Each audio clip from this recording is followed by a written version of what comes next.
Welcome back to Building PCs in Ridiculous Places, where in 30 seconds, I'll be entering a room that's currently 179 degrees Fahrenheit. And I'm not leaving until we build a PC inside of it. Either that or I pass out, one of the two. I can't even grab this stuff, man. Is our plastic melting? That's absurd. The styrofoam has quite literally melted.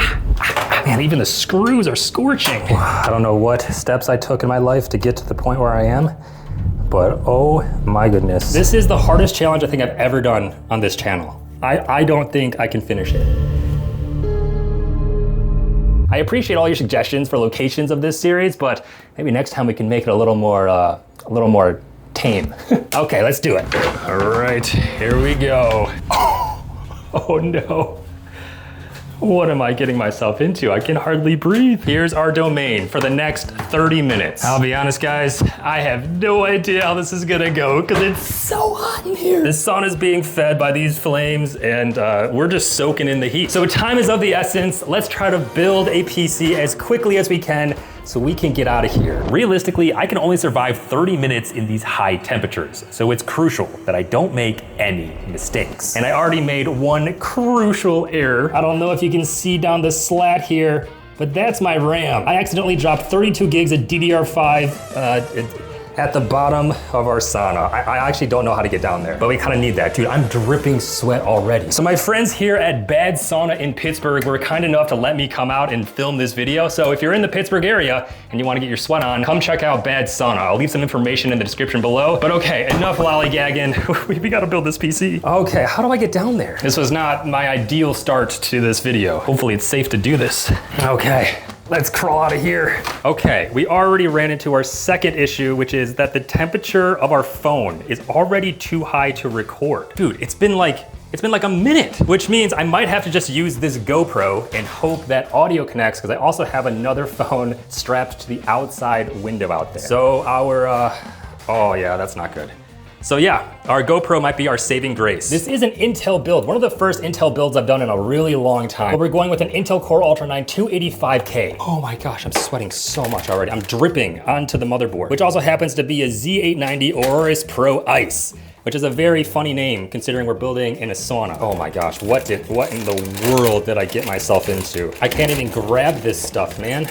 Is this how CPUs feel under load? Because I will say, right now, we're over 80 degrees Celsius. And like this CPU under load hits around 80 degrees. We're quite literally as hot as a CPU would be under load. And I'm not liking this feeling. I did bring oven mitts in order to grab my screwdriver and my scissors because these are already getting super hot to the touch. Okay, all right, we just gotta plop this down. Good news is our CPU is installed, which means our RAM is up next. Let's install this DDR5 Corsair Vengeance. Holy cow, this is not enjoyable. Can you guys comment some suggestions of locations that aren't 180 degrees? All right, we gotta install 2 sticks of RAM. That's 1, and that is 2. Okay, our RAM is aboard, that's fantastic. Which means now we gotta install our SSD. We got here some crucial P310. I really hope I don't drop this down the slats as well. Okay, the good news is this does come with a heatsink, but there is already a heatsink on our motherboard for the NVMe slot as well. Dude, I'm dripping too much sweat. This is crazy. We're just gonna slot down this bad boy. At this point, it's so hot that even our GoPro stopped functioning. So I was forced to place my camera outside of this door, meaning that now we have to build the PC even closer to the flames. It's even hotter down here. Is our plastic melting? That's absurd. Okay, let's go. Time to install our motherboard. Dude, this is actually insane. I did not think it was gonna be this hard. I'll be completely honest with you guys. I quite literally can't even touch my screwdriver. I can't touch any of the parts here without it like burning my hand. Thankfully, I did bring oven mitts, but like, that's crazy. Okay, dude, I'll be honest. This is too hot for me. I legitimately think that I can't do this. So I'm gonna call a little bit of an audible and crack open the door. Because right now we have reached almost 190 degrees Fahrenheit, which is 87 degrees Celsius. And I'll be the first to admit, that is really hot. It's honestly become a challenge even to get the components that I need out of the boxes. So you know what, let's speed run it. All right, this build is also using an Intel Arc GPU. Here we have the Intel Arc Pro B60. And while it's also been a while since I've used an Intel GPU, man, this one has 24 gigs and is also built, oh my gosh, wait. Dude, check it out. While unboxing this, you can see that the styrofoam has quite literally melted. That's how hot it is in here. That's crazy. By now, I was basically trying to do as little work as possible while still completing our PC build. So after plopping in our Intel GPU into our computer, I also opted to secure our motherboard down with as few screws as possible, which is 2, the very bare minimum. And at this point, I'm really starting to struggle with all the heat. Okay, our motherboard is down. I'm realizing we made another crucial error, which was we did not install our CPU cooler. Meaning, I guess we're going with a pure passive cooled PC because right now I'm not undoing my work. We just gotta push forward, man. Check out this wood finish on this case though. I think it's real wood. Lian Li does claim that this is real wood, which does make the aesthetic look a little nice. Dude, this is insane. I cannot keep up with this. And I am dying, man. This is crazy. This is giving me a lot more respect for those silicon-based chips. There is something to be said about acclimating to the heat because while it has been a little bit of time now, I do feel like it's getting a little easier to just exist in this space, which, oh my gosh, is entirely necessary, I suppose. Lian Li decided to zip tie down some parts. How inconvenient when you're sitting at 180 degrees. Oh. There we go. And the second one is free as well. Okay, so now we need to remove this power supply back plate, which is covering up the back where our power supply needs to go. I don't know what steps I took in my life to get to the point where I am, but oh my goodness. Okay, back plate has been removed. That's fantastic. You know, all this said, there are a lot of health benefits to saunas. I know there's cardiovascular benefits, helps reduce stress. Maybe the longer I stay in here, the less stress I'll get that I do have to be in here to finish this PC. All right, let's grab the power supply. Oh, this is the hardest challenge I think I've ever done on this channel. I don't think I can finish it. We're just gonna chug along, hope that the camera is still recording. We have 750 watts from MSI. Honestly, one of the most popular power supplies going around right now, simply because it just does the job, man. You can see here inside of the case on the back side, they have included, what is that? That's 4 hard drive or SATA SSD bays. But I wanna use that space for my cable management because we just have a boatload of cables. So we're trying to remove this. I kinda struggling with the heat, I'll be honest. Wow. All right, we're just gonna see if we can shove this in here. I don't have much more in me. Okay, there we go. Power supply is entering the bay.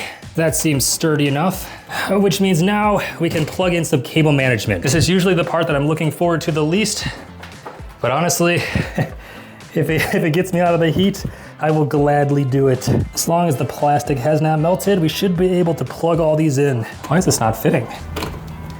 That's not a fantastic sign. Okay, there we go. Motherboard power in, which means now it's time for CPU power. That was much easier. And now finally we can plug in the GPU power, which, oh cool, the power is on the side over here. That is quite unique. I love to see it. It makes cable managing just a little bit easier, especially with sweaty hands. Okay. If I'm being honest, at this point, I could literally not spend a single second longer in this sauna. I mean, it had been over 45 minutes in 180 to 190 degree temperatures. I'm not thinking straight, I'm slurring my words, and so I decided to call it quits. So now the million-dollar question is, does this PC actually work at all? There's only one way to find out. Like I said, without a doubt, this was by far the most difficult PC I've ever attempted to build. But does it still work? Did we fail our challenge, or will the PC post? Let's find out. Because as you can see, our PC is missing a very important part, which is the CPU cooler. But I'm curious if the PC will actually turn on without changing anything else about this. Our GPU still has the plastic all over it. Our power supply is not fully secured into the chassis, but we were able to plug in all our power connectors despite the heat of this sauna. So let's see if this PC still works. It was also so hot in there, I don't know if we damaged any of the components, because over 200 degrees Fahrenheit would be an issue under load, let alone under no load. All right, it looks like our GPU only takes DisplayPort, so we are gonna have to move over to the other setup over there. I am actually amazed we assembled this as much as we did, considering I wanted to give up like the second I stepped inside of that sauna. Oh man, I really hope this works so we can say we didn't fully fail this challenge. Because mentally, it sure felt like I failed it. But now it's time for the moment of truth. Will this PC still work? Oh, that's right. I definitely did not plug in the front panel connectors. Let's just hotwire it. Okay, so now let's see if this PC has any life inside of it. Okay, we have RGB. No fans are spinning. I guess we also didn't plug in any fans. Our GPU is in fact spinning though. So the signs of life, we have a spinning GPU and we have RGB RAM. Will we get a signal? No signal. Man. Did we fail this challenge? It's starting to seem like we did fail this challenge. Let's inspect the PC in its current state. We are getting this AD or maybe an A6 signal, but our light for boot is actually on. Ouch, okay, and our CPU is hot because we have no cooler. We are gonna try one more time. Maybe we can get a different air. Oh my gosh, wait, it posts. Guys, I changed nothing. All I did was press the power button again. This computer works. We built a PC inside of a sauna. Does it have some issues? Yes, very much so. In fact, I don't think it's gonna be usable past this state because our CPU is gonna basically instantly overheat. Although that said, it was forged in the heat of a sauna, so maybe it's used to being super hot. Wow, I cannot believe this PC works. Okay, yeah, see, it just shut off. That was a crazy difficult PC building challenge, so thank you for the suggestion. I guess you guys get a point for besting me in this series. Let me know where we should build the PC next. Maybe let's make it not as hot so I can survive. Anyway, thanks for watching. I'm gonna go clean up this PC so we can actually function properly. With that, I'm Mr. Yeaster, your tech tinkerer, and I'll catch you in the next one. Aw, yeah. That was undoubtedly the hardest PC building challenge that I've ever attempted. 180 degrees Fahrenheit. You know what? I think it's time to go the opposite end of the spectrum. We have a cold plunge here at Bad Sauna that is currently 41 degrees. That's pretty cold. All right, let's jump in and cool off. That's cold.